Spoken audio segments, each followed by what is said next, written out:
Shalom, puji nama Tuhan. Jumpa kembali di minggu yang baru ini. Minggu yang Tuhan jadikan bagi setiap kita, amin. Kita mau datang sama Tuhan, kita siapkan hati setiap kita. Kita bersatu di dalam doa. Bapa dalam surga, kami mengucap syukur. Kami berterima kasih buat kasih setia Tuhan yang selalu baru bagi setiap kami setiap paginya. Terima kasih Bapa. Kami mau bawa pujian penyembahan kami dan kami mau bawa hati kami untuk Tuhan tegur, Tuhan sapa dengan firman-Mu. Terima kasih Bapa. Roh Kudus beracaralah dari awal, pertengahan sampai akhirnya. Dan hanya satu nama yang kami tinggikan, nama Tuhan Yesus. Terima kasih Bapa dalam surga. Di dalam nama Tuhan Yesus kami berdoa. Kami ucapkan syukur, haleluya. Amin. Puji Tuhan, kita naikkan pujian ini bersama-sama, amin. Kasih Allah tak pernah berkesudahan, selalu baru setiap pagi bagi setiap kita. Haleluya. Terima kasih Bapak.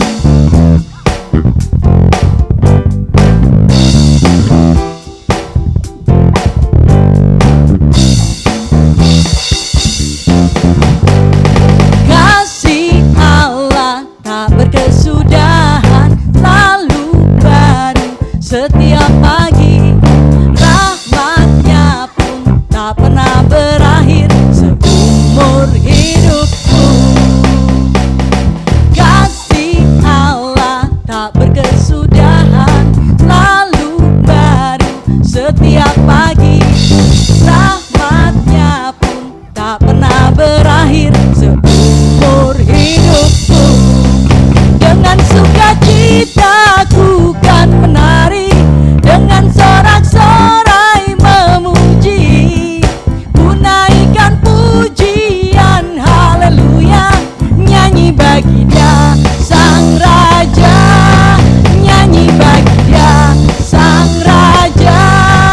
Dengan sukacita ku kan menari, dengan sorak-sorai memuji, ku naikkan pujian haleluya, nyanyi bagi Dia Sang Raja, nyanyi bagi Dia Sang Raja.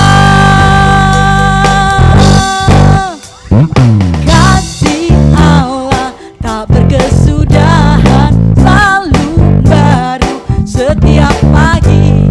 Rahmatnya pun tak pernah berakhir seumur hidupku. Kasih Allah tak berkesudahan, selalu baru setiap pagi. Rahmatnya pun tak pernah berakhir seumur hidupku.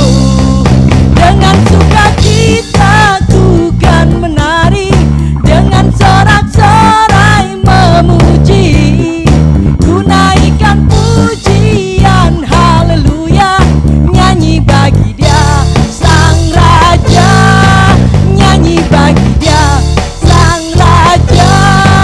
Dengan sukacita ku kan menari, dengan sorak-sorai memuji, ku naikkan pujian haleluya, nyanyi bagi Dia Sang Raja, nyanyi bagi Dia Sang Raja, nyanyi bagi Dia Sang Raja. Selamanya, haleluya. Terima kasih Tuhan buat kasih setia Tuhan, haleluya. Amin. Puji nama Tuhan. Kita mau siapkan hati setiap kita. Dia Raja yang luar biasa. Dia Bapa yang memberikan setiap kita kekuatan. Terima kasih Tuhan. Jangan pernah lepaskan tangan setiap kami Tuhan. Karena kami tahu saat kami memegang tangan Tuhan, kami akan kuat. Kami akan mampu melalui segalanya. Terima kasih Bapa. Bukan karena kuat dan gagahnya kami Tuhan, tapi karena Tuhan.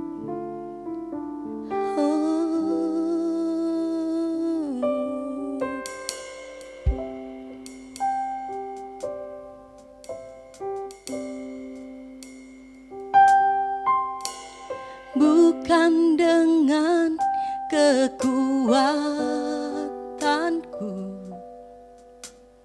ku dapat jalani hidupku tanpa Tuhan yang di sampingku. Ku tak mampu sendiri.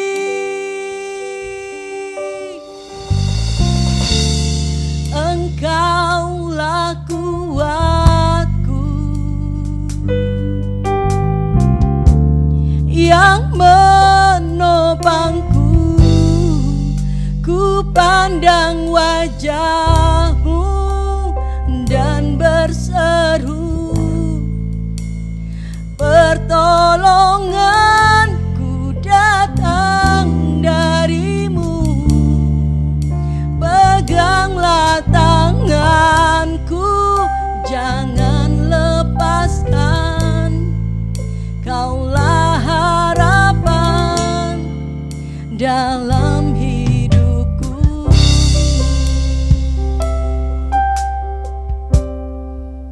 Makasih Tuhan. Bukan dengan kekuatanku ku dapat jalani hidupku tanpa Tuhan yang di sampingku. Ku tak mampu sendiri.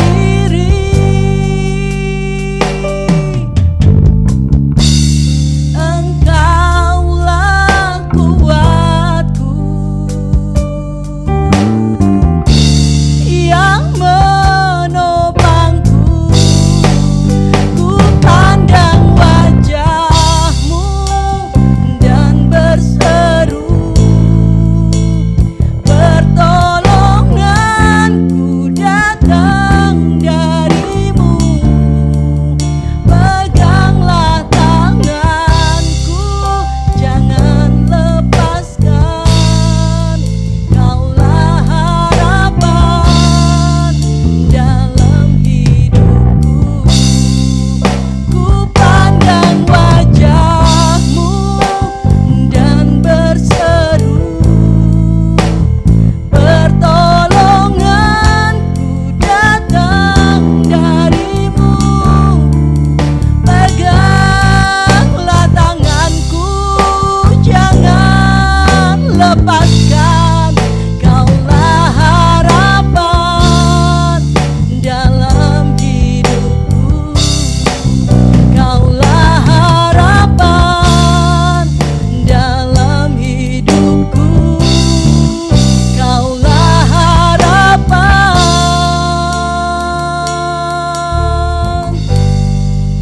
dalam hidupku.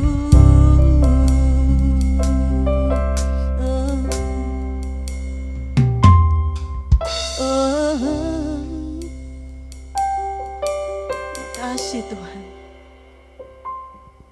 Amin. Shalom Bapak Ibu yang terkasih. Kita berdoa dulu sebelum kita mendengarkan firman Tuhan. Mari kita berdoa. Bapa, di dalam nama Yesus, kami mohon kiranya Engkau memberkati kami dengan hikmat-Mu untuk menolong hamba-Mu Tuhan menyampaikan isi hati-Mu dengan benar dan tepat, dan juga menolong umat-Mu, para kekasih-Mu Tuhan, putra-putri kerajaan-Mu, menolong untuk mereka dapat mengerti, memahami setiap isi kebenaran firman-Mu. Tuhan, kami semua hamba-Mu dan seluruh kekasih-Mu, umat-Mu yang terkasih, kami semua memutuskan bukan sekedar menjadi penyampai ataupun mendengarkan firman-Mu, tetapi kami putuskan untuk menjadi pelaku-pelaku firman. Allah Roh Kudus, hamba mohon di dalam nama Yesus, Engkau Allah yang tidak terbatas, dapat berkarya di tengah-tengah kami, di tengah-tengah ibadah pada hari ini Tuhan. Dan kami percaya firman-Mu yang ditabur tidak akan pernah kembali dengan sia-sia. Di dalam nama Yesus Kristus Tuhan dan Juru Selamat kami berdoa. Dan dengan sukacita kami siap ditaburi dan mendengarkan firman-Mu. Haleluya. Mari yang percaya sama-sama katakan amin. Shalom Bapak Ibu yang terkasih, kita berjumpa lagi di dalam minggu ini. Kita akan meneruskan pelajaran dari minggu yang lalu tentang dua pribadi yang memiliki tujuan. Dua pribadi yang berbeda, dua pribadi yang sangat-sangat berbeda dan memiliki tujuan yang sangat-sangat berbeda. Kemarin kita belajar tentang iblis, si pencuri itu memiliki tujuan yang destruktif dalam kehidupan setiap kita, orang-orang percaya atau seluruh manusia. Destruktif di dalam jiwa kita, destruktif di dalam sendi-sendi keimanan, pengharapan kita, pengenalan kita akan Tuhan. Dan kemarin kita sama-sama belajar, dia bisa menggunakan seluruh situasi di sekeliling kita. Iblis bisa gunakan orang-orang di sekitar kita untuk melemahkan kondisi jiwa kita, menghancurkan sendi-sendi iman kita. Dan kemarin kita putuskan secara benar untuk tidak terfokus dengan tujuannya dia. Kita terfokus kepada tujuan pribadi yang satunya, yaitu Yesus Kristus Tuhan kita. Hari ini kita sama-sama belajar. Nats ayat kemarin, minggu lalu tetap Bapak Ibu yang terkasih kita baca dari Injil Yohanes pasal 10 ayat ke-10. Mari sama-sama kita membaca Injil Yohanes pasal 10 ayat 10. Mari sama-sama kita baca 2, 3. Pencuri datang hanya untuk mencuri dan membunuh dan membinasakan. Aku datang supaya mereka mempunyai hidup dan mempunyainya dalam segala kelimpahan. Hari ini kita membahas dari Yohanes 10 ayat 10b yang berkata, aku datang supaya mereka mempunyai hidup dan mempunyainya dalam segala kelimpahan. Para kekasih Tuhan, jemaat yang terkasih, kemarin kita review sedikit bahwa tujuan menggambarkan sifat suatu pribadi. Tujuan menggambarkan satu karakter dari sebuah pribadi. Dan yang kedua adalah tujuan itu menggambarkan maksud, menggambarkan motivasi dari satu pribadi itu. Maksud yang menghancurkan atau motivasi yang menghancurkan atau motivasi yang membangkitkan keimanan dalam diri kita, mengembangkan kondisi jiwa kita. Yang ketiga adalah tujuan itu menggambarkan sebuah pola pikir dan juga tindakan-tindakan dari satu pribadi itu. Kita bisa mengerti suatu pribadi dari pola pikir dan tindakannya, itu dapat menggambarkan tujuannya seperti apa. Kalau hari Minggu lalu kita mengerti bagaimana tujuan iblis yang menghancurkan diri manusia, menghancurkan jiwa manusia, menghancurkan sendi-sendi keimanan kita. Iman, pengharapan, dan kasih, seluruh sendi itu dihancurkan. Hari ini kita belajar Bapak Ibu yang terkasih tentang satu pribadi. Namanya Yesus Kristus yang mempunyai tujuan konstruktif dalam kehidupan kita. Tujuannya itu membangun kehidupan kita. Dan kita sama-sama belajar. Mari kita baca sekali lagi ayat 10b. Berkata demikian, aku datang supaya mereka mempunyai hidup dan mempunyainya dalam segala kelimpahan. Dari sini kita bisa belajar tentang dua hal tentang tujuan Yesus Kristus dalam kehidupan kita. Yang pertama, dia datang untuk membawa hidup, saudara. Kata hidup di sini, Bapak Ibu yang terkasih, para kekasih Tuhan, umat Tuhan, kata hidup di sini berasal dari kata Yunani-nya adalah zoe. Zoe, Z-O-E, zoe. Yang pertama mempunyai arti demikian. Life real and genuine. Atau kehidupan yang nyata dan asli. Artinya begini Bapak-Bapak yang terkasih. Kehidupan nyata kita, kehidupan yang asli kita sebetulnya yang digambarkan di dalam Kejadian pasal 1. mulai ayat 26, 27, ayat 28. Kita diciptakan, real kita, original kita, diciptakan serupa dengan gambaran Yesus Kristus. Kata serupa di sini berarti bukan kemahakuasaannya. Manusia tidak pernah dianugerahi kemahakuasaan dalam diri kita.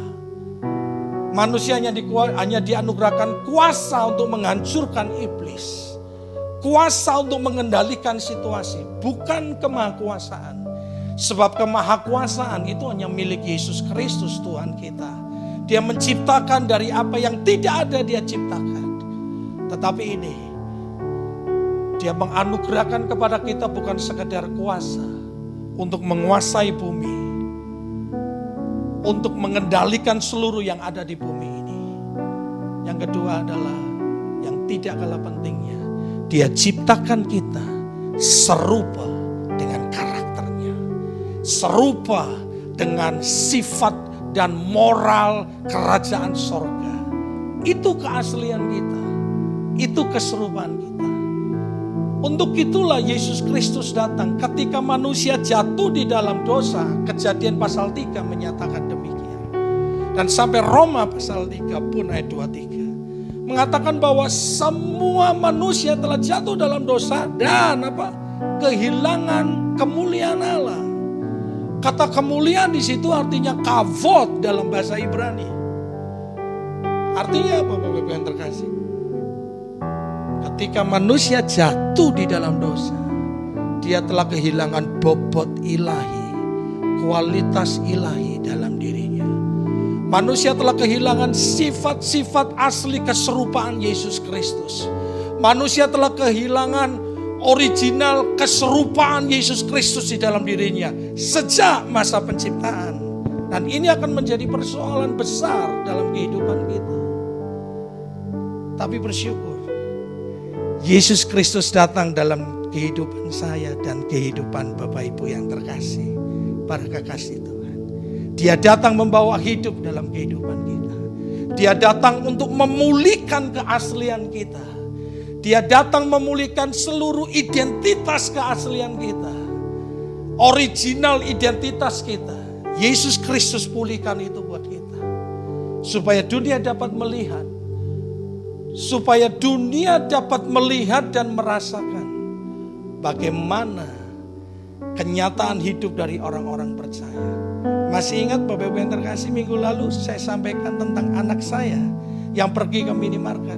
Dia melihat orang jambak-jambakan bertengkar, dua orang ibu itu hanya berebut tentang masker. Iblis berhasil menghancurkan kondisi jiwa mereka, perasaan, pikiran, tindakan mereka. Tapi bagi kita hari ini yang memutuskan hidup dengan tujuan ilahi, bahwa hal itu tidak akan pernah terjadi. Para kekasih Tuhan di Love Church, gereja kita bernama Love, itu juga adalah original dan keaslian kita di dalam keserupaan Yesus Kristus. Ketika kita hidup dan hari ini kita mengerti tujuan Tuhan, Dia datang memulihkan keaslian kita, originalitas kita serupa dengan Kristus. Karena begini, keaslian dan originalitas kita yang serupa dengan Yesus itu adalah kehendaknya Dia. Mari kita lihat, saya akan buktikan. Roma pasal 8 ayat 29. Kita baca sama-sama. Roma pasal 8 ayat 29. Sebab semua orang yang dipilihnya dari semula, mereka juga ditentukannya dari semula untuk menjadi serupa dengan gambaran anaknya, supaya ia, anaknya itu, menjadi yang sulung di antara banyak saudara. Ingat Bapak yang terkasih, tujuan Tuhan dalam hidup kita sejak semula adalah menjadi serupa dengan Dia, tidak menjadi serupa dengan dunia. Tujuan hidup kita menjadi serupa dengan Yesus, menjadi serupa dengan Yesus, menjadi serupa dengan Yesus Kristus. Pola pikir kita serupa dengan Yesus Kristus, tindakan kita serupa dengan Yesus Kristus, Sifat kita serupa dengan Yesus Kristus. Untuk itulah Yesus Kristus datang dalam hidup kita. Untuk merubah kita. Dan mengembalikan kita pada posisi asli. Posisi original kita. Yaitu serupa dengan Yesus Kristus. Bukan dengan dunia. Kalau hari ini ada sesuatu yang tidak serupa dengan Yesus dalam diri kita, mari kita selesaikan dalam tempo sesingkat-singkatnya. Putuskan segera untuk kita hidup sesuai dengan tujuannya. Apa saja karakter kita, keras kepala kita, emosional kita, semua sifat dalam diri kita, kita menjadi serupa. Originalitas kita sama seperti Yesus Kristus.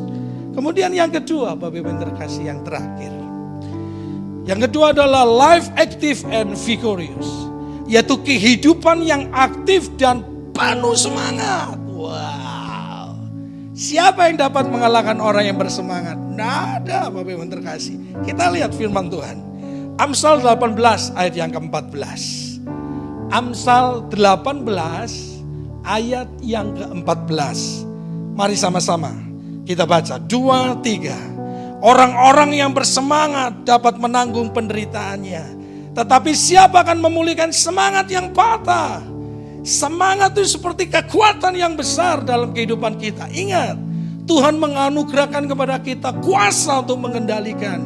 Kuasa untuk membuat situasi tidak mengendalikan kita. Menguasai seluruh bumi.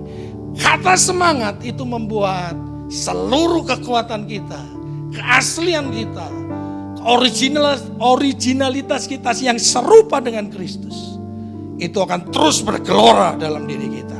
Semangat dan semangat menghadapi situasi yang ada hari-hari ini. Jangan pernah lelah. Kita lihat lagi Amsal ayat 17, pasal 17 ayat ke-22. Amsal 17 ayat ke-22 berkata demikian. Hati yang gembira adalah obat yang manjur, tetapi semangat yang patah mengeringkan tulang, saudara. Ketika semangat orang patah, seluruh potensi hidupnya hancur, seluruh kekuatannya menjadi lumpuh. Tapi Yesus Kristus datang dalam kehidupan kita. Dia pulihkan semangat kita. Dia pulihkan semangat kita untuk tertuju, beribadah, menyembah Tuhan yang benar, dan hidup di dalam tujuannya yang benar. Mari Bapak Ibu yang terkasih, hari ini kita mengerti tentang tujuan Tuhan. Kata yang kedua, yang pertama adalah kata hidup, yaitu Zoe. Yang kedua adalah kata kelimpahan yang memiliki arti perisos. Bahasa Yunani adalah perisos, artinya adalah kualitas. Hampir sama dengan kata kabot, saudara. Kualitas apa yang harus kita bangun dalam diri kita? Untuk kita memiliki kualitas yang serupa dengan Kristus Yesus. Yang pertama adalah kita bisa mengalahkan diri kita sendiri. Mampu mengendalikan diri kita dalam setiap keadaan. Kita mampu mengendalikan diri kita. Yang kedua adalah kerendahan hati. Semakin kita rendah hati di hadapan Tuhan, maka kualitas kita semakin berkembang dan berkembang dalam kehidupan kita. Yang ketiga adalah gini, kita setia pada kebenaran. Apapun yang terjadi, kita semua Bapak Ibu setia pada kebenaran. Kita boleh kehilangan siapapun di sekitar kita, teman terbaik kita, atau apapun yang dalam diri kita. Tapi ingat, jangan pernah hilang dari kebenaran. Itu hal yang terpenting. Sebab keselamatan kekal urusan pribadi, bukan kolektif, Bapak Ibu. Mari hari ini Bapak Ibu yang terkasih, para kekasih Tuhan yang mendengar tentang tujuan Tuhan. Pertanyaan sama seperti minggu lalu. Apa keputusan saudara hari ini? Karena keputusan kita hari ini menentukan kualitas hidup kita dan menentukan masa kekekalan kita. Apakah kita hidup kekal atau mati kekal? Mari kita putuskan. Tuhan Yesus memberkati. Mari kita berdoa. Tuhan, terima kasih untuk firman-Mu yang memberi arah yang jelas dalam kehidupan kami. Hamba berdoa bagi kekasih Tuhan. hari ini yang mendengarkan firman-Mu. Di dalam nama Yesus Kristus, para kekasih Tuhan, terimalah kasih karunia Tuhan dalam kehidupan-Mu, di mana firman ini ditanamkan dalam kehidupan-Mu, menjadi benih yang hidup yang menguasai kehidupan-Mu. Di mana saja Engkau berjalan, bekerja, melakukan segala aktivitas, saya percaya Tuhan, firman ini merema dalam kehidupan seluruh umat-Mu, sehingga umat-Mu berjalan sesuai tujuan-tujuan ilahi dalam kehidupannya. Terima kasih Tuhan. Terus kami membawa bersyafaat bagi bangsa dan negara kami dan kota kami. Tuhan, kami berseru dalam syafaat kami. Turun tangan Tuhan. Sembuhkanlah bangsa kami. Pulihkan keadaan bangsa kami ya Tuhan. Dalam situasi seperti ini. Hikmat-Mu menguasai seluruh para pemimpin bangsa kami. Presiden, wakil presiden, para menteri, TNI dan Polri dan para medis ya Tuhan. Untuk mereka dapat memikirkan sesuatu yang benar dan bertindak secara tepat untuk mengatasi situasi keadaan bangsa ini Tuhan. Dan juga kami berdoa untuk seluruh rakyat Indonesia. Hikmat-Mu menguasai mereka Tuhan. Supaya mereka bisa bertindak dengan normal, tidak bertindak dengan sesuai tujuan-tujuan iblis, tapi hidup dengan tujuan Tuhan. Kami menyerahkan bangsa ini, bangsa yang Kau kasih, yang kami percayai Tuhan. Bangsa yang Engkau sembuhkan dengan kuasa bilur-bilur-Mu. Kami percayakan kepada tangan Tuhan kami yang hidup, Yesus Kristus namanya. Terima kasih Tuhan. Ini doa syafaat kami yang kami naikkan dengan satu nama, Yesus Kristus, Tuhan Juru Selamat kami yang hidup. Mari para kekasih Tuhan, terimalah berkat yang datang daripada Tuhan. Tuhan Yesus menyertai-Mu, Tuhan Yesus memberkati-Mu. Tuhan menghadapkan wajah-Nya kepadamu dan memberi engkau damai sejahtera dan memberi engkau kasih karunia. Terimalah kebajikan dan kemurahan Tuhan dalam kehidupanmu dan roh yang takut akan Tuhan hari ini sampai Maranatha. Di dalam nama Yesus Kristus, berkat Tuhan ini menjadi kenyataan dalam kehidupan kita semua. Mari yang percaya sama-sama katakan amin. Tuhan Yesus memberkati.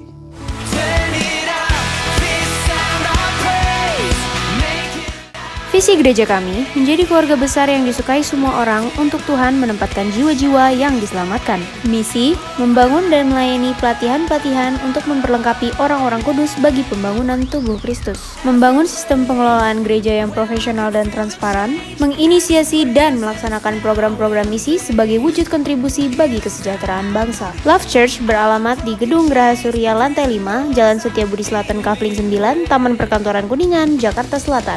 Sekretariat Love Church beralamat di Plaza 3 Pondok Indah, Blok E12 Lantai 4, Jalan Maria Walanda Maramis, Jakarta Selatan. Telepon 0819 3336 9333.